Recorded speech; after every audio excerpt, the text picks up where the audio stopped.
have the margins of under the table. So they did not conclude. If we change, the attitude of people will change towards the country. But I think that we have to make, to initiate the change, to kickstart the change. It cannot be done by foreigners.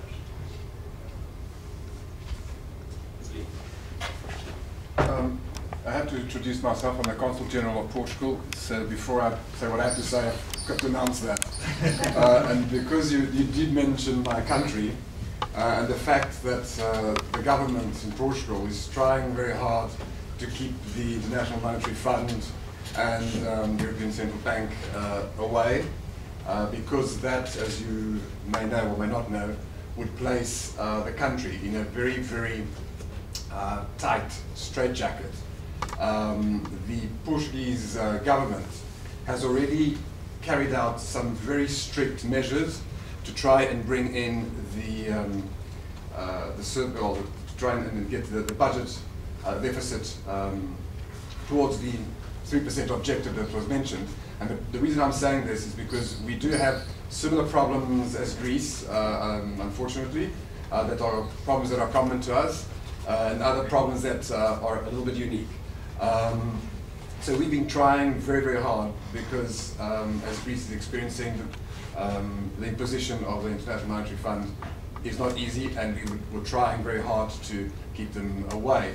And for example, every time the Portuguese government goes out and buys some debt, it's actually getting debt at extremely high interest rates. Just to mention not the Portuguese debt, but the Spanish debt, which is a much larger economy, a much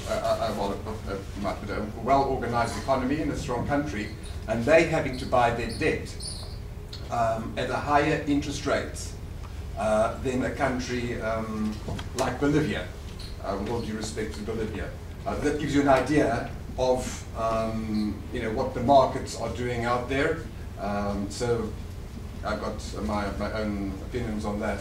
But having said that, and also just adding to what my Greek colleague said, there's something called the European internal market, which has turned, I think, all of our economies a little bit interdependent with each other, and whereby I fully agree that any solution has to be a European Union solution, rather than each one individually trying to put their own house in order. Yes, we do have to put our own houses in order, but we cannot do it independently of the rest of Europe.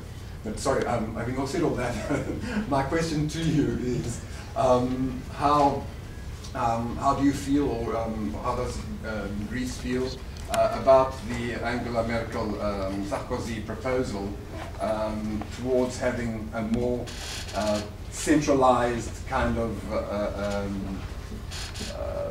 overseeing the individual economies? I don't know if you've got any opinion on that, or if Greece's position was at the recent European Council. Thank you.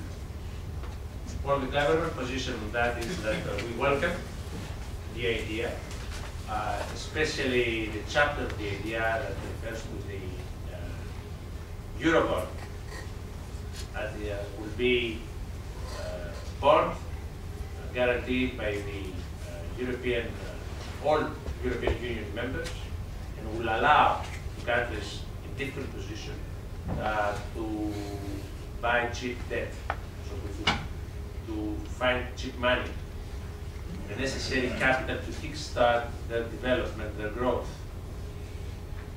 But this is a very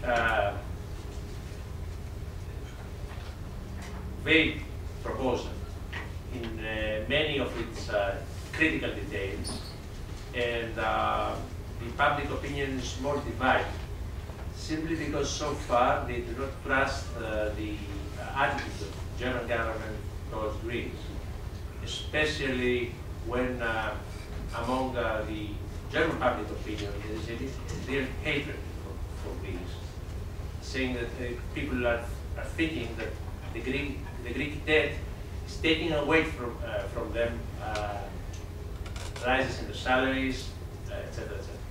So they are very cautious. The public opinion is very cautious. Do not believe that this program is going to be fruitful and will help the country. The government instead thinking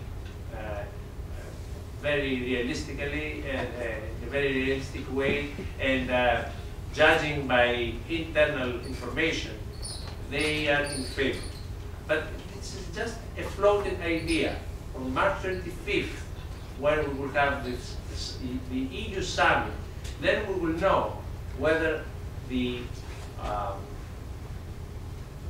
Germany and France have a plan that will be acceptable to everybody. Because there is a real risk in that some countries of the South will be condemned to stay in 20, 25, 30 years of austerity, they have practically to return back to a standard, to a level of, to a standard of living that is not socially and politically acceptable. You are in a union because you wish to join the best pupil in the class. Otherwise, there is no meaning. I mean, this is very hard to sell. Practically, the Greek government and the Greek public opinion have no influence on what is going to be decided. Even if they have, they have conventional obligations that do not allow them to say no.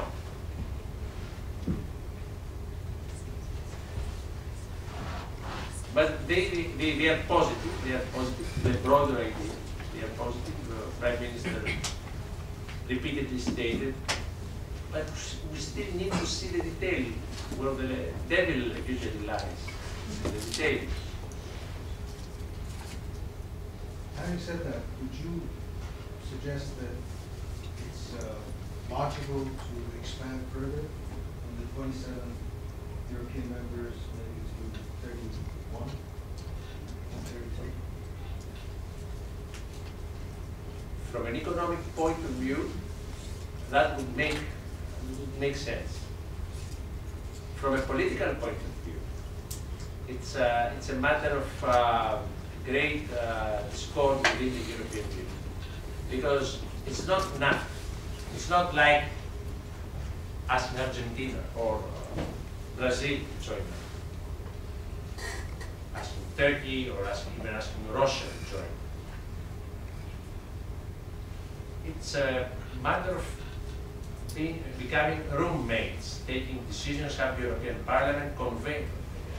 We are trying to build a federation in Europe.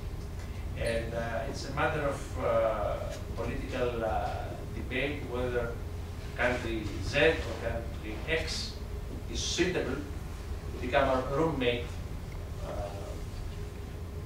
for the decades to come.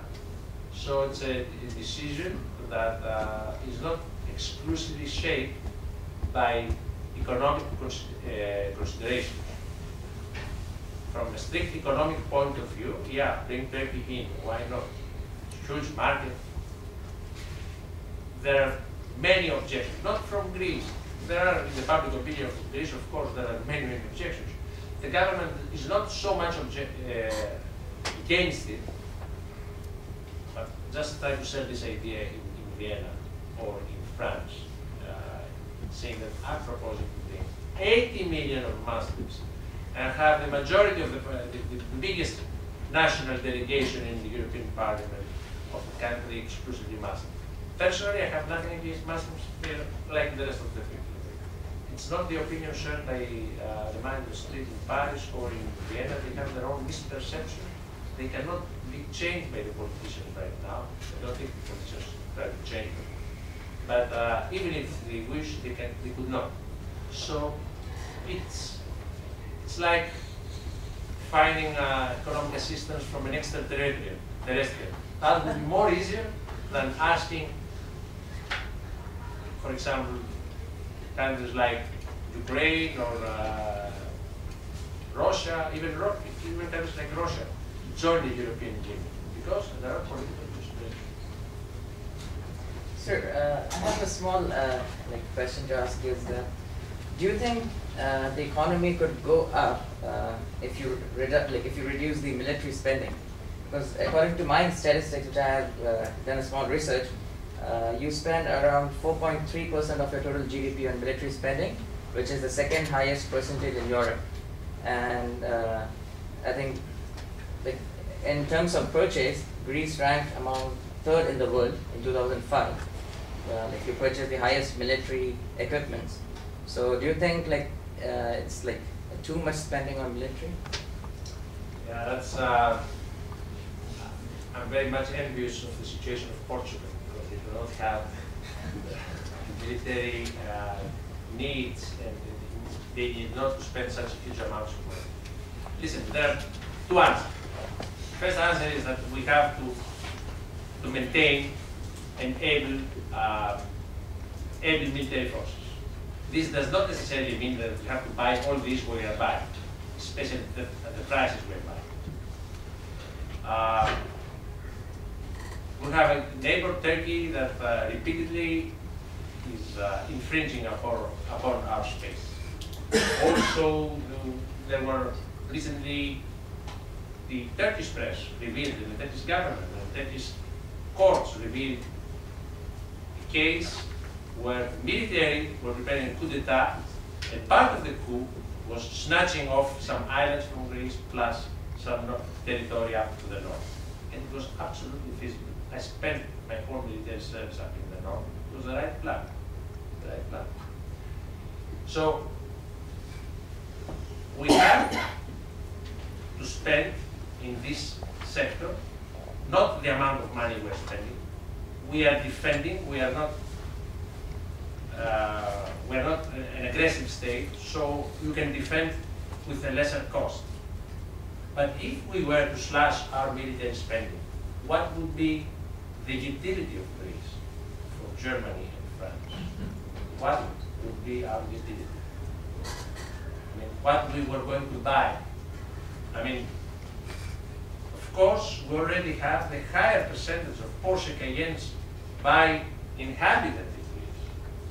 All over the world, there are more Porsche Cayennes in Greece than in British Columbia, you name it. So we cannot buy more.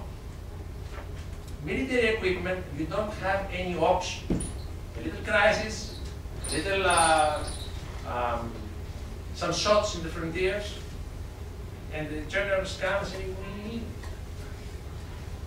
So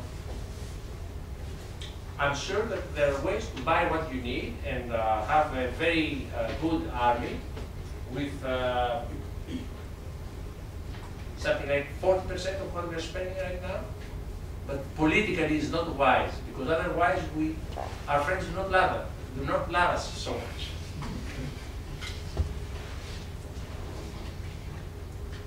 If there's any other question?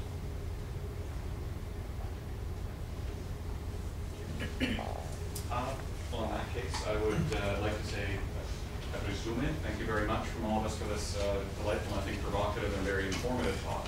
I would at the same time like to remind the audience, we do have several other speakers in this series. We've had a wonderful beginning. However, if you were to return on the 16th, we will have Education, Fever, and Dynamic Politics in Korea by the Consul General from Korea here in Vancouver. And on a related note, on the 22nd, if you are willing to come at the bright and early hour of 10 o'clock Eastern Standard Time, 7 o'clock in the morning here, we will have the former permanent representative to the EU and to the United Nations from Cyprus, giving a talk on the current state in Egypt, for which he's an expert. So I would like to thank our wonderful speaker today and invite you all to come back again.